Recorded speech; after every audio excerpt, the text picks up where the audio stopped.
2012년 겨울 뉴스는 없었습니다. 공정한 방송이 하나라도 있었다면.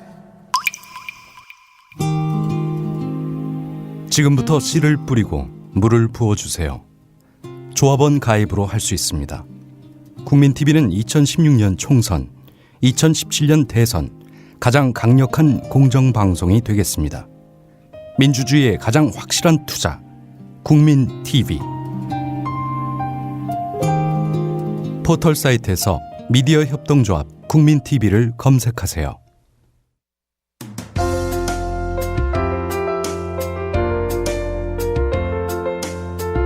정직한 관찰, 따뜻한 대화. 국민TV 라디오 시사 프로그램 정운현의 타임라인과 함께하고 계십니다.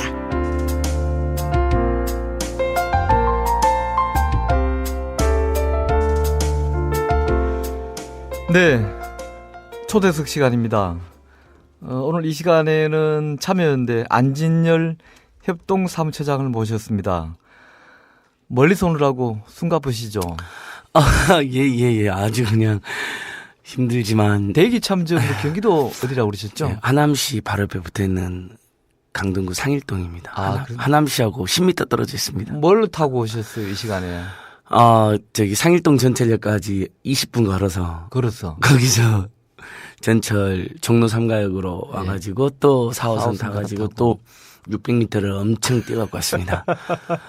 불러주셔서 고마워가지고 무조건 뛰어왔습니다. 이거보다 또 멀리서 이렇게 또 사실 지금 우리 방송 시작에 한 1분 전에 도착했습니다. 안 그러면 내가 혼자 시간을 때워야 되는데. 청취자 선생님들 용서해 주십시오. 앞으로 안 늦겠습니다. 별 말씀을요. 시간이 늦지는 않았고요. 딱 맞춰서 오셨다는 말씀입니다. 앞에 제가 특별히 그 안 처장을 소개하는 설명을 많이 하지는 않았는데요. 2008년 촛불 집회 때랑 애쓰시면서 또 잠시 또 옥고도 치르셨죠. 이런저런 해서 아시는 분들도 많이 있습니다만은 또 좀 이름이 낯선 분들도 계시니까 자기 소개를 간단히 좀 해 주십시오. 네, 많은 분들이 낯서시겠죠. 아무튼 2008년도 촛불 시위 때 실무자 중에 한 명이어서 그때 잠시 그랬죠. 국립 청계산 수련원에 요양차 머물렀었는데. 그게 그리 말하면 진짜 수련원 갔다 온 줄 안다. 예, 서울 구치소 수련원. 예. 거기서 얼마나요? 한 2개월 가까이 있었는데요. 예. 그때 그 유명한 그 박정 판사님이 저희 재판이었는데. 야간 집회 위원이다라고 위원제 정해 주시고. 예. 그 지금 대법관인 신영철 대법관이 그 온갖 부당한 압력을 재판에 개입해서 큰 파문이 있었던 그 재판이어서 그러니까 사법파동도 일어나고 야간 집회는 결국 위헌이라는 판결도 받아내고. 그랬죠.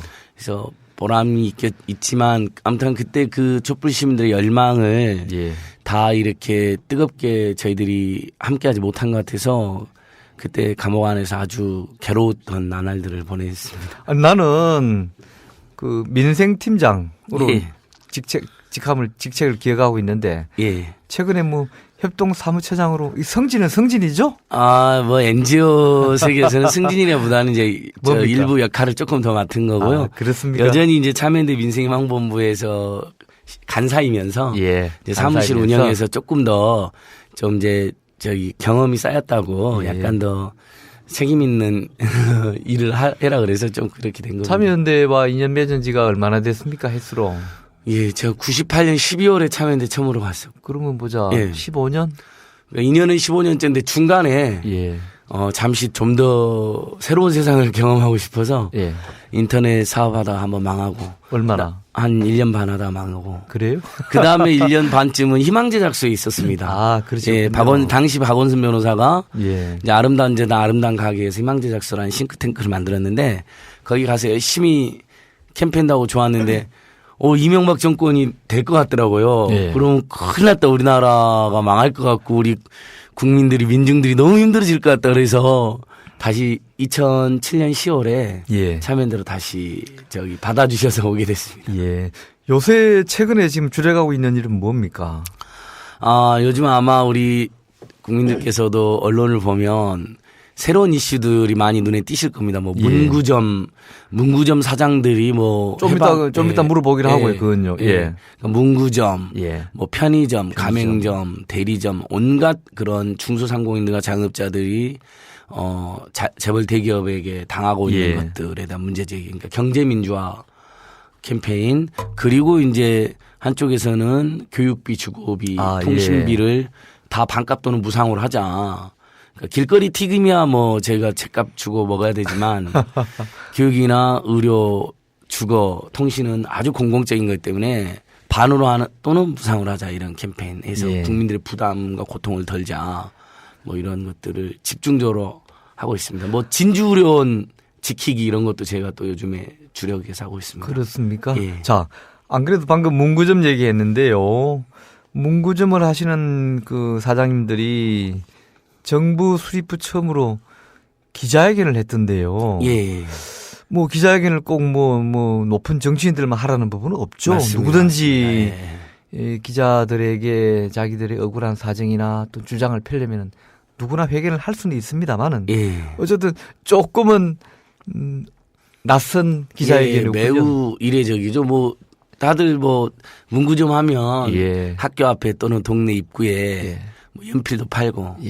근데 이제 어렸을 때 우리 편으로는 뽑기 같은 거 오래된 약간 불량식품 같기도 하고 아니 근데 되게 맛있는.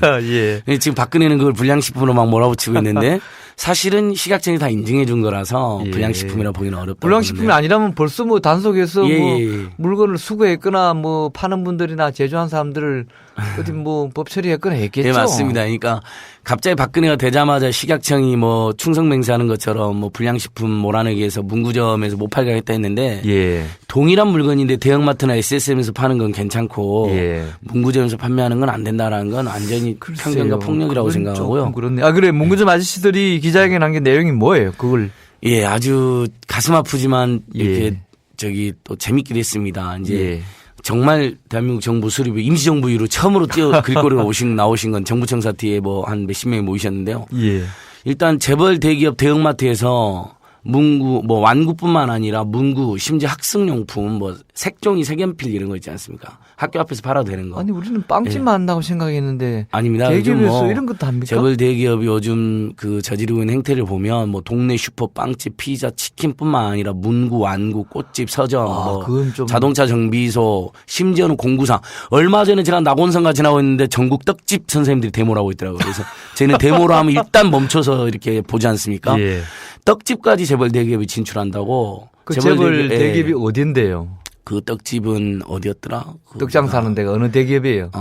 삼성이에요? 그게 아니 CJ 계열이었던 것 같습니다. 요즘에 CJ 쪽이 뭐 떡볶이도 진출하니 뭐 떡집 진출하니 그런 일이 있었거든요. 그 사람들 그 영화하고 이런 거 한다고 하더니만 어떻게 뒤에서는 떡볶이 장사를 하는군요. 이거 제가 많이 하고 있습니다. 그러니까 이미 어마어마한 수익을 거둬들이고 있는 분들이 그래서 모든 통계상 보면 최근 뭐 재벌 대기업들의 매출이라든지 순이익은 엄청나게 급증한 걸로 나왔는데 오히려 고용은 줄였다. 그래서 사회적 책임은 다하지 않으면서 이유는 어마어마하게 챙기고 있고 근데 그 이윤에서 더 나아가서 이제 일종의 동네 상권이나 중소 자영업자들이나 상공인들이 일정하게 시장을 이루고 살아가고 있던 영역까지. 그러니까 지금은 이제 소매는 거의 꽉 찼다고 생각하는 이제 도매업을 진출하고 있습니다. 이제 뭐 대상이라든지 그다음에 이마트가 도매업도 진출하고 있고 그다음에 더 나아가서 이제 문구점, 편의점 이런 데에서까지 큰 무리를 일으키고 있어서 저희가 함께 사는 대한민국에서 가장 중요한 한 축인 자영업자들이 다 죽게 생겼다. 이런 문제의식을 지금 열심히 뛰어드는데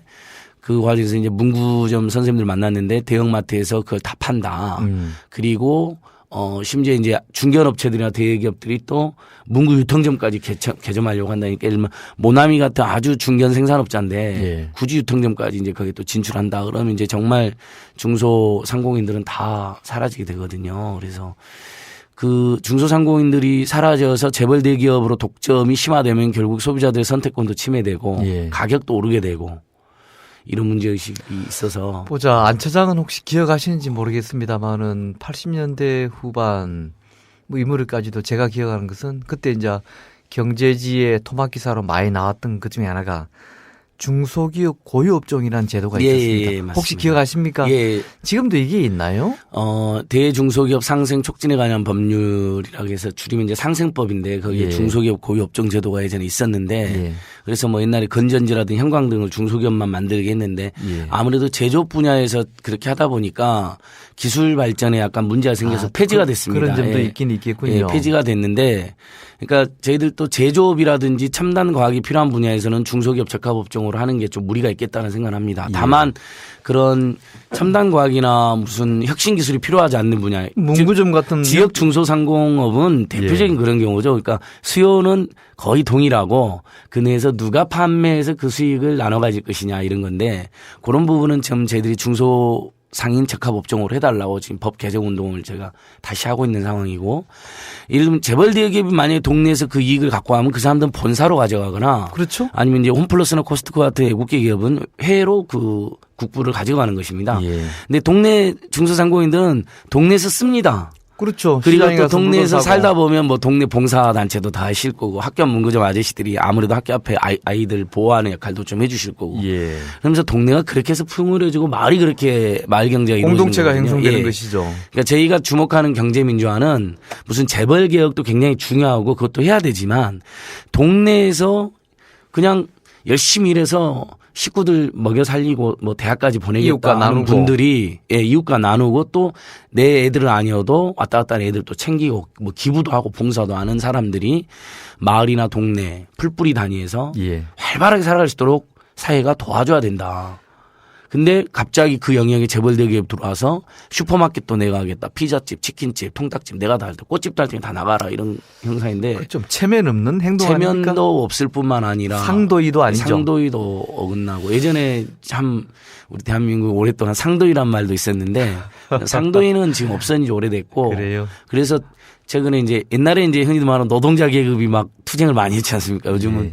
중소상인 계급 계층이 아니라 계급이라고 요즘 사람들이 표현할 정도로 예. 아주 활발하게 이분들이 생존권 투쟁을 하고 있는 상황입니다. 대형마트 등에서 그 판매 품목 제한 이것도 아까 우리가 얘기 나눴던 중소기업 고유업종 지정 이런 거하고 같은 맥락이죠. 예, 비슷한 맥락인데 이제 예. 지금 일부 이제 청취자들께서도 일요일 날 대형마트를 갔더니 SSM을 갔더니 문을 닫았더라. 예. 좀 불편하더라. 몰랐다 이런 분들이 계십니다. 그래서 처음에는 좀 제도의 변화상 좀 불편한 점도 있습니다. 근데 예. 요즘 아파트 입구마다 보면 우리 예를 들면 강동구 제가 사는 강동구만 해도 강동구청장이 관내에 대형마트와 SSM 이제 슈퍼마켓을 말합니다. 그 예. 대형마트들이 골목에 진출시킨 글쎄, 그 예. 약간 중소규모의 슈퍼인데요. 관내 대형마트 SSM이 총 몇 개고 어디 있고 예. 이번 달에는 둘째 넷째 일요일 언제 의무 휴업이다. 이 제도는 중소상공인들을 위한 제도이다. 풀뿌리 경제 활성화하는 제도니까 적극 도와달라. 이렇게 안내를 해 주시더라고요. 그래서 예. 그 부분이 이제 정착이 되어 가고 있습니다. 그런 것처럼 더 나아가서 정말 중소상공인들이 살려면 굳이 대형마트에서 팔지 않아도 되는 일부 품목에 대해서는 중소상공인들만 판매하게 해주자고 서울시가 용역 결과를 발표했다가 뭐 재벌 대기업 뭐 정경련 뭐 그다음에 일부 이제 소비자들 입장에서 조금 불편하실 수 있으니까 반발도 있고 예, 반발도 받고 예. 비판도 받았는데 뭐 서울시가 조금 성급하게 발표한 측면도 있었다고 저희도 생각하고 예. 또 일부 소비자들께서 아니 의무협까지는 알겠는데 품목까지 제한하면 장을 두 번 바란 말이냐 이런 불만이 있으셨어요. 저희도 그런 점은 충분히 이해를 하고 있습니다. 예. 방금 말씀 중에 이제 풀뿌리 경제 활성화 무슨 뜻인지 알 듯도 하고 또 정확하게는 모르겠는데요. 네네네. 이걸 좀 설명을 해 주시죠. 예, 한번 제가 말씀드리겠습니다. 그러니까 경제라는 것은 다양한 경제 주체들이 곳곳에서 생산이나 예. 뭐 아이디어 발굴이나 제출이나 또는 유통이나 판매 이렇게 그 각각의 것들이 모두 맞물려서 돌아가는 게 전체적으로 국민 경제를 이루고 있는데 그렇죠. 어느 순간부터 동네 경제, 지역 경제, 풀뿌리 경제 그러니까 우리가 살고 있는 바로 생활 속의 경제 단위들, 작은 경제 단위들은 무너지고 모든 것이 재벌 대기업 위주로 재편되고 예. 수익은 수익대로 그다음에 그들의 계열사는 계열사들 계속 늘어나고 그 계열사 늘어가는 과정에서 보면 또 자기 자식들한테 그 일감 몰아주게 해가지고 부를 편법적으로 승계하고 세금도 안 내면서 경제력은 집중시키고 예. 그래서 결국은 그 돈은 전부 다 저기 본사로 가고 주주들의 특히 이제 뭐 애국계 주주들도 많은데 주주들이 배당으로만 가고 예. 그러니까 지역사회와 소비자와 노동자들에게 제대로 안 쓰여지고 그러니까 예를 들면 이동통신 같은 게 대표적인데 49%까지가 해외 자본이거든요. 거기 주주에 그러니까 SK텔레콤, KT돈 이 사람들은 통신요금 인하에 관심이 없습니다. 돈 많이 벌어서 우리한테 배당 많이 해주면 최고니까 소비자들이나 통신사 노동자들이나 또는 지역사회가 겪는 고통에 대해서는 전혀 아랑곳하지 않는 거죠. 예를 들면 이런 문제가 발생하는 것처럼 풀뿌리 경제라는 게 바로 우리가 생활 속의 경제 단위를 말하는 건데 예. 결국 재벌 대기업 말고도 뭐 600만 명 가까운 자영업자들이 있고 또 사실은 기업의 99%는 중소기업이고 88%의 고용을 중소기업이 하고 있는데 일자리가 80%가 중소기업이죠. 이분들이 활성화돼야지 내수도 이렇게 지속 가능한 내수도 되고 활성화되고 또 고용도 늘어나는 거거든요. 예. 이분들 일자리가 줄어들면 줄어들수록 우리도 일자리가 줄어들고 아무래도 이분들이 망하다 보면 이분들도 동네에서 돈을 안 쓰게 되니까 동네 그다음에 풀뿌리에 돈이 안 들어오게 되고 그러다 보면 동네 경제 전체가 황폐하게 되고 실제로 시장이나 자영업자들이 없어진 동네가 굉장히 황폐해집니다. 예. 결국은 잠만 자는 거거든요, 사람들이. 그럼 물건 하나 사러 가기 위해서도 차를 타고 대형마트 가는 불편도 생깁니다. 예. 그러니까 잠시 동네 가서 걸어가면서 동네 사람들 이야기도 하고 그러게요. 인사도 하고 또 이렇게 내가 사주면 이제 그 사람들이 또 아까 말씀드린 것처럼 동네에 또 기부도 하고 봉사도 하고 이런 선순환 구조가 마을 경제에 있어야 되는데 예. 마을 경제가 황폐해지면 마을이 썰렁해지고 물건 하나 사더라도 차량으로 이동하니까 기름 낭비도 심하니 시간 낭비도 심하니 예. 차량으로 이동하면서 뭐 지나가는 사람은 인사하기도 어렵지 않습니까? 그렇죠. 뭐 동네 장업자들하고 뭐 안부를 물을 일도 없고 대형마트 가보시면 아주 형식적인 관계입니다. 거기서는 뭐 물건에 대한 애누리도 없고 뭐 대화도 없이 그냥 오로지 그냥 딱 정찰제. 카트에 넣어서 예. 딱 나가서 찍고 그냥 나가는 거 아닙니까? 예. 어디에 사는 누군지 물어볼 필요도 없고 그런 관계도 뭐 일부 현대사회에서 필요하겠지만 예. 누구라도 내가 동네에 가서 뭘 사고 싶으면 동네에도 있고 대형마트에 가고 싶은 사람은 대형마트도 일부 갈 수 있겠지만 이런 것들이 골고루 공존하는 사회가 올바른 사회고 그게 풀뿌리 경제라고 저희는 지금 이름 짓고 있습니다. 예. 제가 뭐 간혹 잦지는 않습니다만은 뭐 특강 때문에 지방을 다녀오는 경우가 있는데요. 가서 보면은 이제 가서 저는 뭐 되게 저녁이든 뭐 한 끼를 먹고 오는 경향이 많은데요. 그 대로변에 이런데 문 닫은 가게들을 참 자주 봐요. 네. 특히 조그마한 의상실이든 어디 수리점이든 또는 슈퍼 같은 것들이 보고 골목이 너무 썰렁한 것을 보면은 참 마음이 아팠는데요. 박근혜 정부는 지금 이런 현상에 대해서 대책이나 관련 정책이 좀 마련돼 있나요? 말로는 뭐 중소상공인 살리겠다, 재벌 대기업 규제하겠다, 경제 민주화하겠다, 복지국가하겠다 했는데 예. 지금 뭐 내각의 면면이 정반대인 사람들로 채우고 있고 예.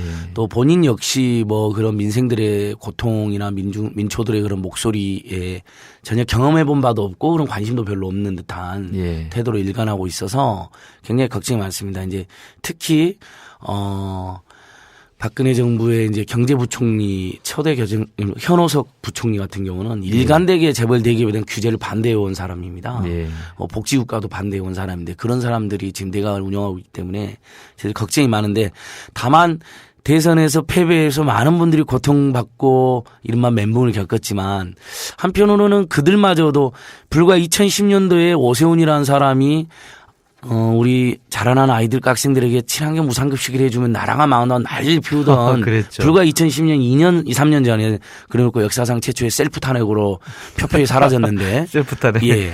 그 오세훈 시절에 비하면 2년여 만에 새누리당이 완전히 태도를 바꿔서 경제민주화 복지국가를 하겠다 그러고 대학가 앞에는 반값 등록금을 하겠다 현수막을 붙이고 그다음에 시장 앞에는 재벌 대기업을 규제하겠다 현수막을 대규모로 붙여놨었거든요. 예. 그러니까 패배 속에서도 국민들의 열망과 투쟁이 그들의 변화를 어마어마한 변화를 우리가 일궈내고 강제해냈다라는 저는 승리의 조짐이 우리가 있다. 근데 당선된 다음에 예. 이것들을 제대로 이행하지 않고 있기 때문에 이제 멘붕을 좀 딛고 우리가 예. 그래도 5년 전에 생각하면 이명박 대통령한테는 공약을 지키지 마라 우리가 투쟁을 했거든요. 제발 공약을 지킬까봐 두려운 건 당신이 처음이야라고 하는 유명한 피켓이 있었는데 지금 이 박근혜 정부한테는 그래도 공약을 지키지 마라는 건 아니고 아니 당신께서 약속 하나는 제대로 지킨다면 왜 벌써부터 약속 안 지키냐. 국민행복기금 300만 명 돕겠다 해놓고 지금 30만 명으로 10분의 1로 줄어들었거든요.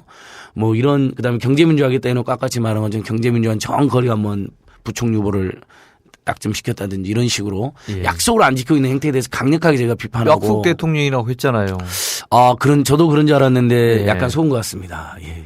그래서 쏘았다는 얘기가 많아요. 그래서. 예, 많은 저뿐만 아니라 예를 들면 기초노령연금 기대했던 보수적인 어르신들도 뭐야 이것도 안 준다는 거야? 할매 할아버지들. 예, 할배 할아버지들 화났습니다. 그다음에 있고요. 4대 중증 질환 100% 전면 보장해 주겠다고 공약집에도 써져 있거든요.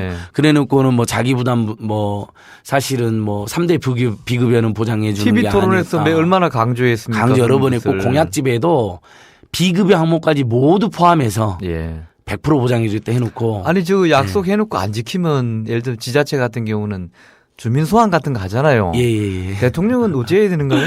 안타깝게 우리 국회의원들이 법을 만들 때 지방의회 의원들하고 지자체장은 소환할 수 있게 해놓고 국회의원하고 대통령은 소환할 수 있게 해놨습니다. 그래서 법을 좀 바꿔야 되겠네요. 주민소환법은 있는데 국민소환법이 없습니다. 그래서 일종의 탄핵이긴 하죠. 많은 물론. 아니 그렇게 선거 때는 막 뿌려놓고 안 지키면 그걸 뭐 어떻게 하라는 거예요, 진짜. 그러니까 뭐 규제가 있거나 그렇습니다. 뭔가 국민들이 그걸 대체할 수 있는 뭐가 법적인 게 있어야 되는 게 상식 아닙니까? 그러니까 현재 이제 한국의 이 민주주의라는 건 굉장히 취약해서 국민 발안, 국민 직접 국회 의안을 내는 제도도 없고 국민이 이렇게 대통령이나 국회의원 중에 아주 잘못됐을 때 소환하거나 견제할 수 있는 장치가 굉장히 취약합니다. 그러니까 국회의원이든 대통령이든 선거 때 일단 공수표 날리고 선거 끝나고 나면은 이제 뭐 다시 본색을 드러내는데 그래서 일상의 참여와 어떤 일종의 또는 감시로 이렇게 맞설 수밖에 없는 그런 상황이라고 생각합니다. 자, 경제민주화 국민본부 이게 어디에 있는 조직이죠? 지금 사무국은 참여연대 사무실에 있고요. 이제 우리 국민들이랑 청취자께서 연대단체입니까? 예, 맞습니다. 우리 민원연, 우리가 좋아하는 민원연, 민변.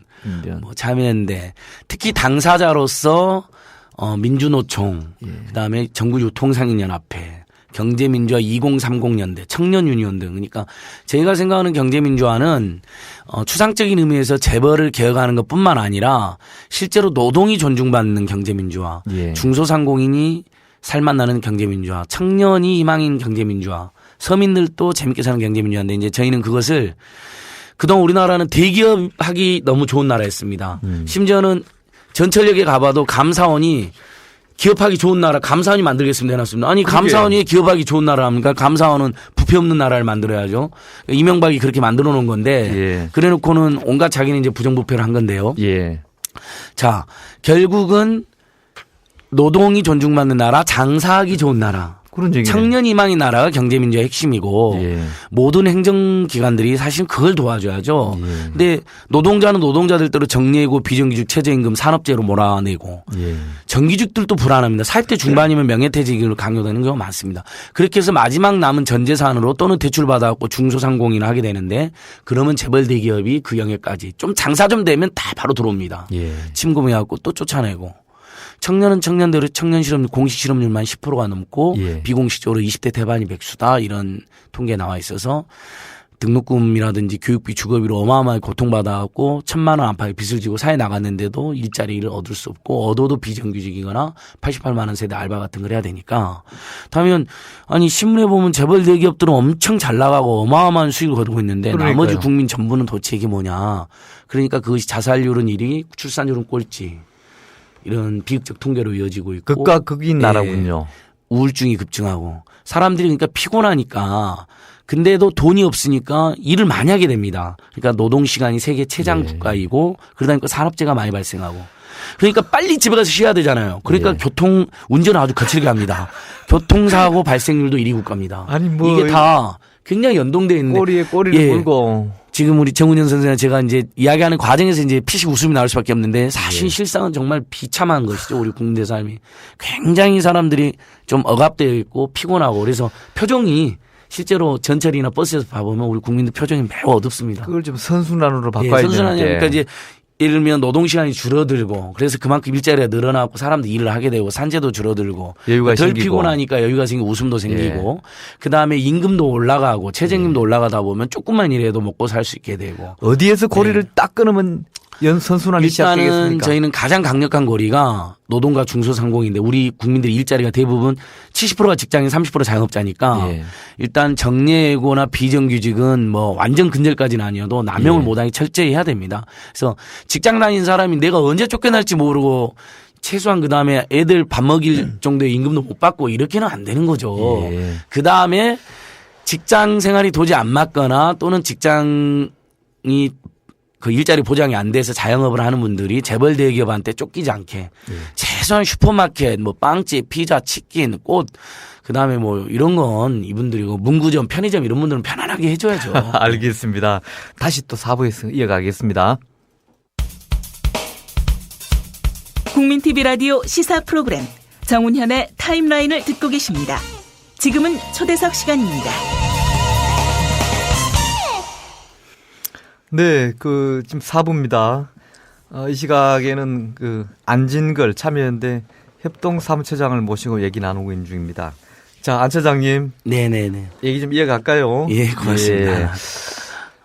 아주 근래에는 반값 등록금 얘기는 조금 잦아들었죠. 네네. 저희 2011년도에 아마 그해 10대 뉴스로도 반값 등록금 투쟁이 꼽혔는데요. 예, 그랬죠. 그동안 야당과 시민사단체 특히 대학생 학부모들이 정말 열심히 어떤 의제에 대해서 이제 우리가 범야권 또는 진보 개혁 세력이 한 목소리로 이렇게 잘 대응하고 이슈를 부각시킨 것. 예. 그래서 여당을 압박하고 결국 수용하게 만든 게 최근에 친환경 무상급식 예. 그리고 반값 등록금. 최근에는 또 이제 4대강마저도 이제 박근혜 정부에서도 야당과 시민사회 문제의식을 받아들이고 있는 건데요. 예, 감사원에서도 뭐 예, 하기도 하고. 감사원 뭐 이명박이 임명한 감사원장이 이명박 정부의 뭐 최대 나쁜 사업이다. 어마어마한 총체적 부실공사다 이렇게 부실과 비리가 표현했죠. 있었다 뭐 이런 이야기까지 한 거니까요.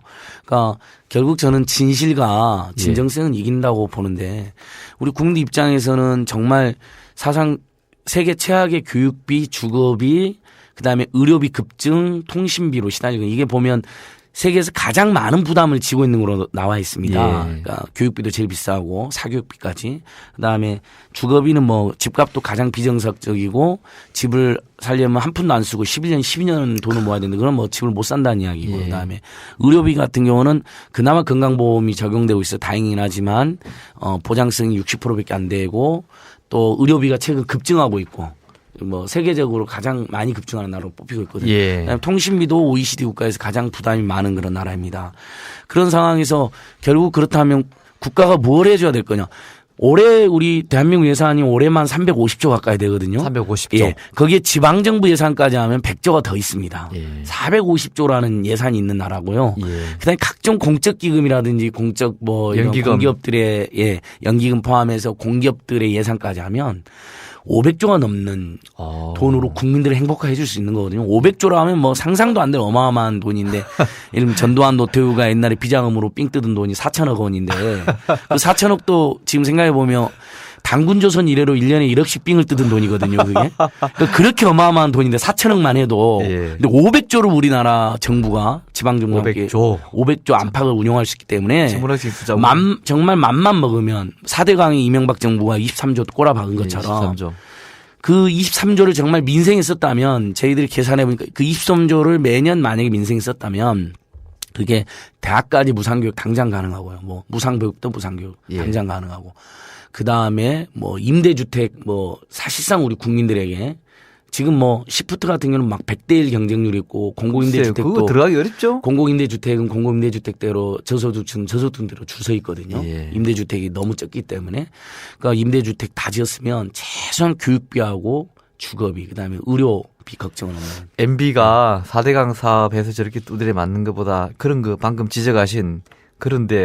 그 돈을 쓰더라면 참 옛날식 표현을 하자면 성군으로 기록될 텐데 그죠? 예. 뭐 아무튼 찍지는 않았지만은 지지할 수밖에 없는 예. 이런 묘한 상황이 그 머리가 됐을 그렇게 안 텐데 돌아갈까요? 전혀 그런 마인드가 없었던 것이죠. 왜냐하면 기본적으로 교육비, 주거비, 의료비, 통신비가 심각하다는 걸 모릅니다. 그 사람들은. 예. 그냥 뭐 숨겨놓은 뭐 재산만 뭐 공식적으로 몇백억이 있는 사람들이기 그런데 때문에 고통을 느껴본 적이 없는 예, 사람이죠. 고통이 없고 감성이 없는 것이죠. 눈물의 빵을 예. 먹어본 적이 없죠. 어렸을 때는 먹어봤다고 하지만 이제 먹어버렸다는데 박근혜 대통령은 이명박보다 더 걱정이죠. 그거 왜냐하면 안 진짜로 먹어봤죠. 자기 노동을 통해서 먹고 살아본 적이 단 한 번도 없기 때문에 그거에 대한 걱정이 많습니다. 솔직히. 그래서 정말 밑바닥 민초들을 많이 만날 것을 한번 감히 권유드려보고 싶고 그래야지 민주정부다운 대통령이다 이런 생각을 해보는데 그럴 생각이 없는 것 같아서 걱정입니다. 지금 반값 등록금이 구체적으로 어떤 상황입니까? 예, 우리가 뉴스로 듣기에는 뭐 강원도에서 최문순 지사가 강원대 또 네. 서울에서는 박원순 시장이 서울시립대 이런 데는 반값 등록금을 구체적으로 실천한 걸로 아는데 예. 그 외에 맞습니다. 우리나라 다른 예. 대학에서 실태가 자, 어떻습니까? 현재로서는 예. 야권 지사들이 예. 정말 열심히 해주셔서 서울시립대 정확하게 반값 등록금 인문계 102만 원 등록금입니다. 예. 전국이 지금 학부모들이 서울시립대를 가려고 난립니다. 아. 한 학기에 102만 원밖에 안 됩니다. 그러면 예. 옆에 있는 고려대학교 입학금이 108만 원이니까 등록금이 입학금보다 더 쌉니다. 이런 일이 벌어졌고 충청북도 이시종 지사 충북도립대 예. 강원도 최문순 지사가 강원도립대에 반값 등록금 근접하고 있고 앞으로 부산교육까지 하겠다고 이렇게 포부를 밝히고 있는 상태이고요. 예. 다만 이제 나머지 국공립대하고 사립대는 이명박 정부와 박근혜 정부가 시립대처럼 고지서상의 반값으로 예. 하는 정책을 거부하고 국가장학금 일부 늘리는 방식을 채택하고 있습니다. 그래서 소득 1분위부터 8분위까지 차등해서 국가장학금을 주고 있는데요. 예. 그 금액이 소득 1분위 기준으로 1년 450만 원입니다. 그래서 예. 소득 1분위는 1년 등록금이 900만 원이나 했을 때 반값 등록금이 근접한 게 맞지만 예. 올라가면 올라서 차등 적용되기 때문에 일면 중산층들 같은 경우는 장학금이 한 60만 원 정도밖에 안 나옵니다. 예. 그러니까 뭐 반값 등록금에 한참 못 미치는 장학금을 주고 생색을 내고 있는 것이고 결정적으로 국가장학금은 지금 대학가에서 큰 이슈가 되고 있는데 그러니까 학생들이 너무 힘드니까 한 학기에 등록한 학생이 200만 명쯤 되는데 국가장학금 신청하는 사람 160만 명쯤 됩니다. 예. 정말 대부분이 신청하는데 아, 또 어렵네요. 예, 받는 사람은 근데 8, 90만 명밖에 안 됩니다. 그럼 절반 예, 정도입니까? 절반도 못 받는 거죠. 액수는 얼마나 돼요? 액수는 지금 올해 예산에 2.8조 정도 배정됐습니다. 그래서 예. 많이 늘어난 건 맞습니다. 그러니까 학생들한테는 개인에게 돌아가는 장학금은 액수가 얼마나 되냐고. 소득 1분위들은 기준으로 450만 원. 450만. 예. 영당. 그다음에 저기 5분, 6분위, 7분위 학생들은 약간 중산층, 서민 중산층 학생들은 뭐 70만 원, 60만 원 이렇게 받고 있는데 그러니까 너무 실제로 근데 등록금만 1,000만 원이 고등교육 나머지 고등교육 비용까지 하면 1년에 2천만 원 이상이 들어가거든요. 예. 그러니까 거기서 60만 원에서 100만 원 장학금은 너무 작다라는 너무 비판을 작네. 받고 있고요. 예. 결정적으로 성적 기준이라는 게 있습니다. 그래서 평점 비학점 이상의 학생들만 받을 수 있는데 저소득층 학생들이 상대적으로 지금 대학들이 엄격하게 상대평가제를 하거든요. 예. 그럼 B 미만의 25% 이상이 무조건 배정되게 되어 있습니다. 평점이요. 그러니까 그 25%에 보면 저소득층들이 많이 포함되어 있습니다. 그러니까 저소득층들을 위한다는 국가장학금이 오히려 저소득층들이 배제되는 그런 예. 황당한 사태에 직면해 있다. 대학에 들어가서도 형편이 어려운 집안의 아이들은 등록금이나 이런 거 마련하기 위해서 오히려 알바를 하거나 해서 예. 오히려 공부해야 될 시간을 제대로 확보하지 못하는 경우가 많은데 맞습니다. 예. 그래서 상대적으로 성적이 좀 떨어질 수 있는데 예. 또 그런 성적 때문에 장학금 문턱을 넘지 못한다면은 이건 참 정말 예. 그러니까 안 그래도 이미 대학들이 장학금 대부분 성적으로 주고 있습니다. 예. 그러니까 성적 장학금은 널리고 널려 있거든요. 예. 그나마 국가 장학금만이라도 예. 성적 기준 없이 정말 어려운 학생들을 중심으로 많이 도와주자. 시립대처럼 반만 받든지 예. 아니면 정 그렇다면 국가 장학금이라도 성적 기준에 상관없이 잘 주자라는 게 저희들 주장인데 그게 받아들이지 않고 있는 상황이고요. 저희가 생각하는 가장 좋은 대안은 예. 서울시립대처럼 반값 등록금이 된 다음에 저소득층들은 추가로 예. 거기다 지원을 해주면 이른바 등록금 문제는 굉장히 해결이 되고 그러면 학생 학부모들이 공부나 생업에 전념하게 되고 그래 되면 그게 또 우리나라의 미래 발전에 예. 바로 직결되는 선순환 구조가 가능하거든요. 근데 지금은 많은 대부분의 대학생들이 휴학과 알바를 전전긍긍하면서 그러니까요. 공부에도 전념을 못하고 큰 돈을 벌지도 못하고 예, 부모님들대로 이렇게 집안이 휘청거리기 때문에 지출을 줄이고 빚이 늘어납니다. 예. 그러다 보니까 당연히 내수가 침체되는. 왜냐하면 등록금 한번 내버리면 쓸 돈이 없는 거예요. 그러니까 경제학자들의 연구에 의하면 이제 우리나라 등록금이 1년에 14조쯤 되거든요. 거기서 반값 등록금에서 5.7조를 만약에 정부가 내고 나머지 5.7조를 감면해 주게 되면 예. 7조. 14조 중에서 3조가 등록금이어가지고, 장학금이어서 예. 실제 부담은 11조를 하는데 그 중에서 이제 5.5조를 정부가 부담하고 나머지 5.5조를 학부모들 부담하면 이른바 학부모들 그동안 부담했던 5.5조가 예. 풀리게 되는 거잖아요. 예. 내수 진작 효과도 상당히 있을 것이다. 집집마다 빚덩이에 지금 앉아있는데 빚도 갚고 저금도 하고 굉장히 가계 활력이 돌고 내수 경제 활력이 돌 것이라는 분석도 예. 있거든요. 그러니까 굉장히 여러 가지로 좋은 정책인데 끝까지 이명박 대통령이 자기가 공약해놓고도 공약한 적도 없다고 우기고 거부하다가 학부모들의 투쟁과 야당의 요구에 밀려서 그럼 반값 등록금 안 하겠다. 국가장학금 좀 주겠다. 근데 박근혜 정부마저도 그 기조를 지금 유지하고 있는 상태이고 쓸데없는 성적 기준을 적용해가지고 저소득자 학생들 오히려 배제되는 수십만 저소득자 학생들이 지금 아예 장학금 못 받아서 피눈물 흘리고 있는 상황입니다. 장학금이라는 거는요. 공부 잘하는 아이들에게만 주는 것이 아니고 네. 그 장자가 뭡니까? 작년 장려한다는 뜻입니다. 맞습니다. 그러니까 예. 공부할 여건이 안 되거나 예. 또는 공부를 하는데 무엇이 좀 부족하거나 예. 그런 아이들에게 뒤에서 밀어주고 맞습니다. 장려 예. 중에 장학금인데 왜 우리는 그 1등부터 몇 등까지는 그게 장학금인지 예. 그 개념을 좀 맞습니다. 제대로 원래 정립할 필요가 제가 있습니다. 아주 충격적인 이야기를 하나 드리면 뭐 아시는 분 아는데 핀란드 같은 경우는 공부 잘하는 학생은 전혀 안 도와줍니다. 예를 들면 공부 잘하니까 도와줄 이유가 없잖아요. 평균 이하의 학생들을 집중적으로 도와줍니다. 사회도 학부모도 학교에서도.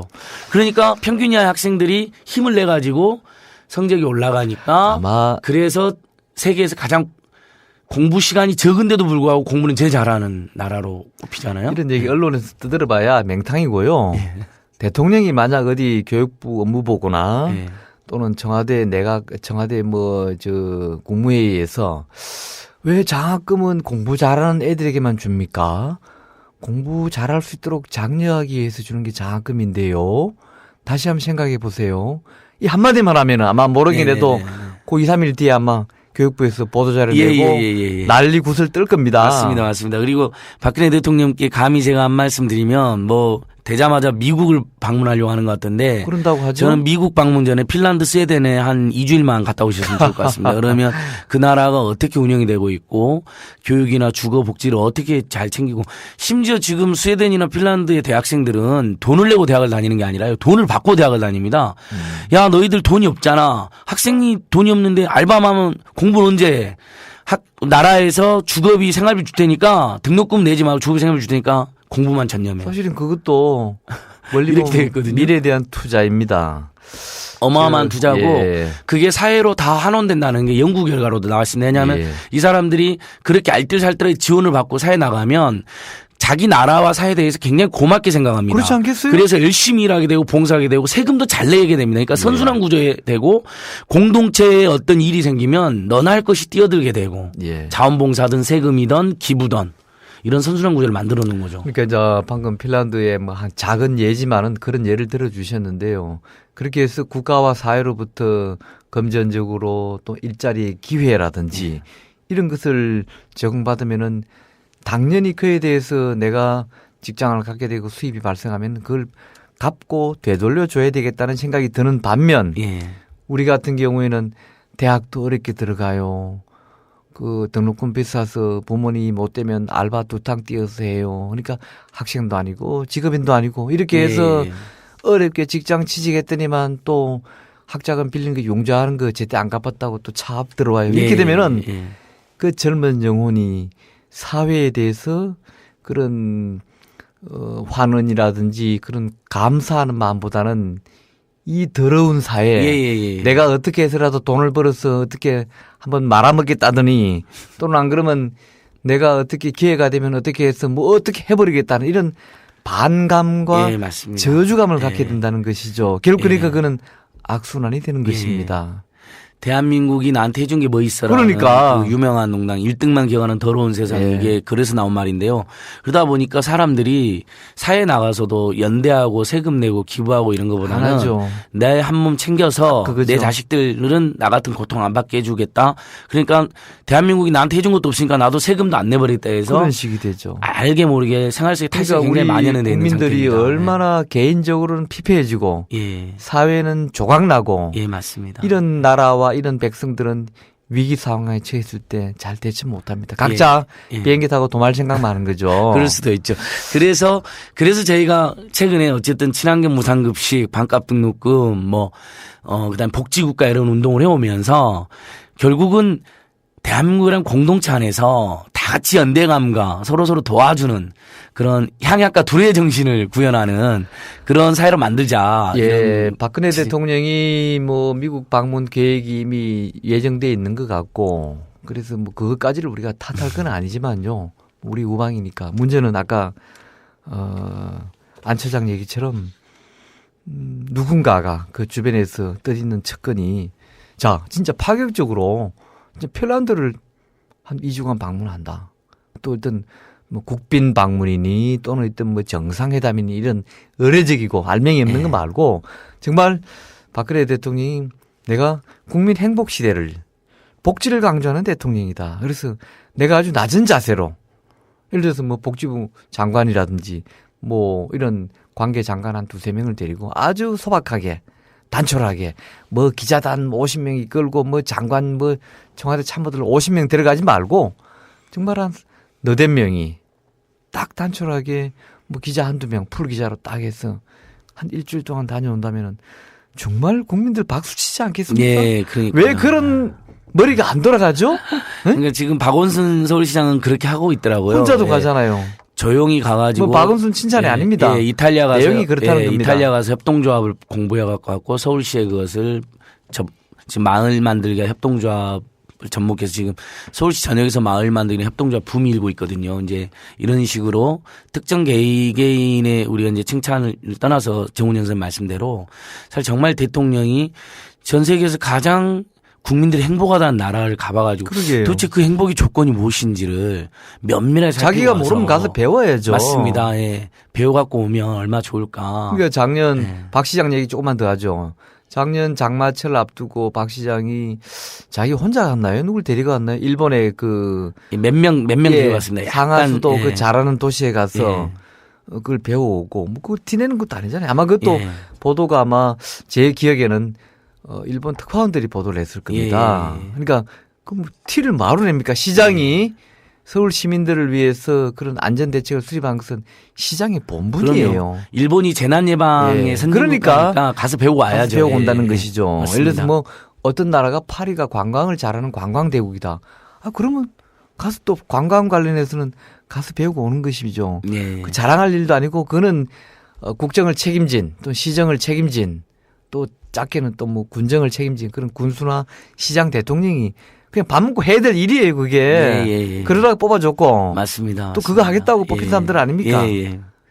그래야 우리가 세금 낼 맛도 나는 것이고 그럼요. 그래야지 이 민주주의가 소중하다는 걸 알게 되는데 이거 자, 대통령 되자마자 맨날 우리 말 안 듣고 이거 배신하니 이거 열받아 죽겠습니다. 저도 열받습니다. 마찬가지고요. 자, 대학생들 장학금 또는 등록금도 문제지만 저는 탐의 얘기도 기탄 없이 합니다.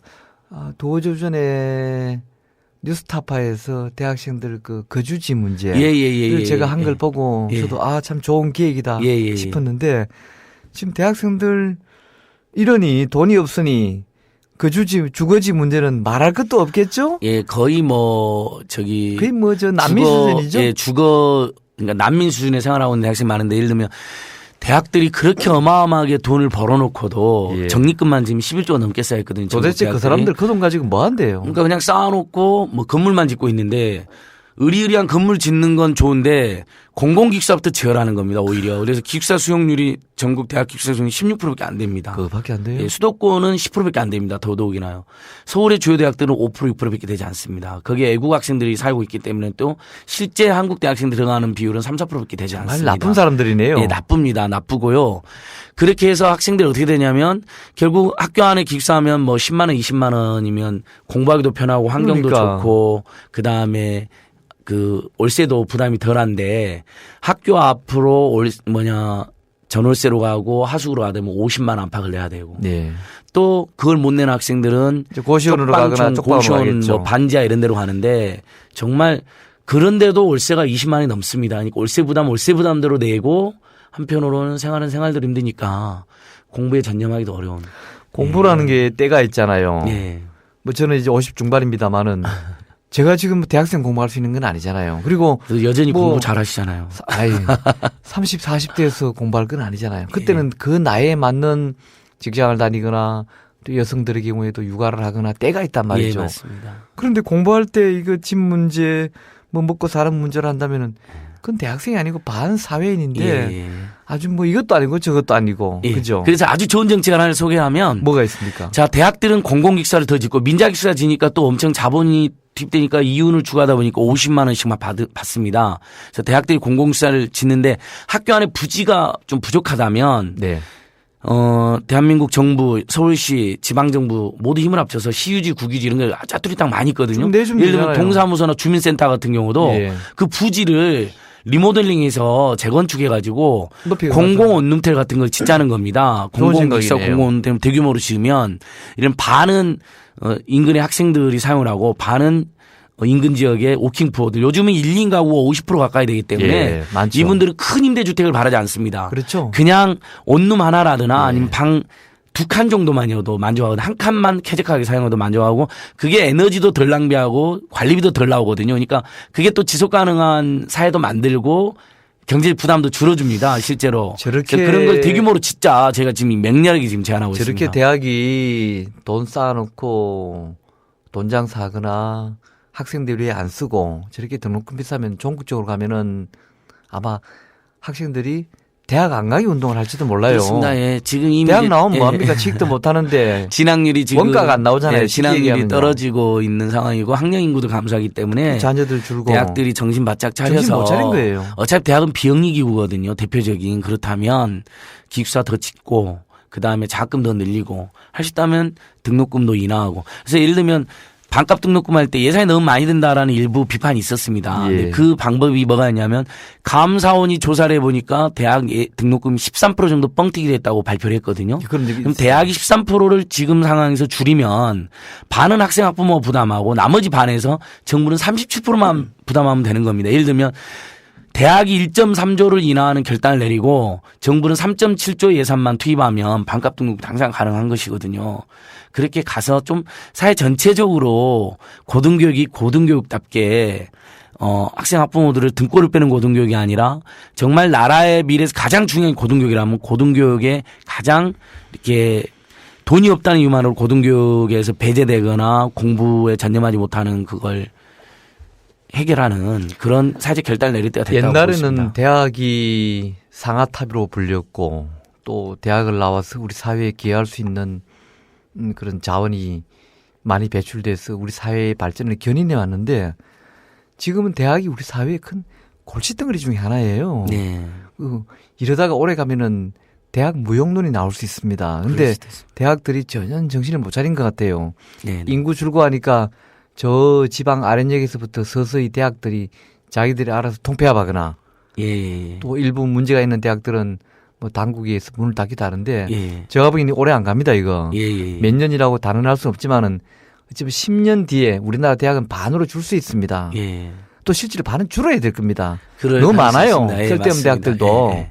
그래서 그렇게 대학이 많은 것이 학문의 자유나 배울 기회를 보장하는 것은 아니거든요. 예. 오히려 그런 사립대학들이 어떤 그런 부정으로서 우리 사회의 악의 한 축을 담당할 정도로 비판의 대상이 되고 있잖아요. 그죠? 맞습니다. 그래서 교육이라는 게 가장 어느 나라나 심지어 미국마저도 교육은 공공적으로 지금 대학의 70%가 국공립대학입니다. 한국만 사립대학이 80%인 아주 기형적인 언제 돈 구조인데, 들여서 사립대학 좀 다 사들였으면 좋겠습니다. 그래서 중장기적으로 저도 그렇게 가야 된다고 그래서 생각합니다. 우리 교육의 공공화 예. 그런 취지에서 말입니다.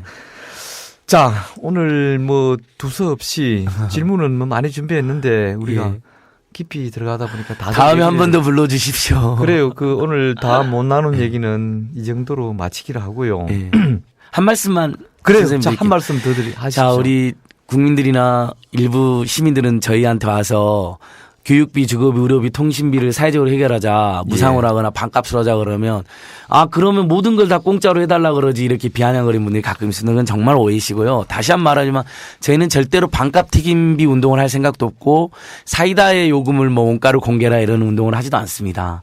자, 개인적으로 해결할 수 있는 제아들은 개인적으로 당연히 부담하고 해결하는 게 맞는데 최소한 우리 사회가 문명국가하고 인간을 중시하는 나라라면 사람 중의 나라라면 이 사회 사람들이 가장 중요한 또 국가를 만든 이유인 국민이 가장 중요한 것에 대해서는 국가가 해결하자는 취지라면 교육과 주거와 의료와 통신 정도의 중대 공공 서비스는 국가가 완벽하게 책임지거나 재정의 부담이 있다면 반이라도 책임지는 그런 구조로 가자.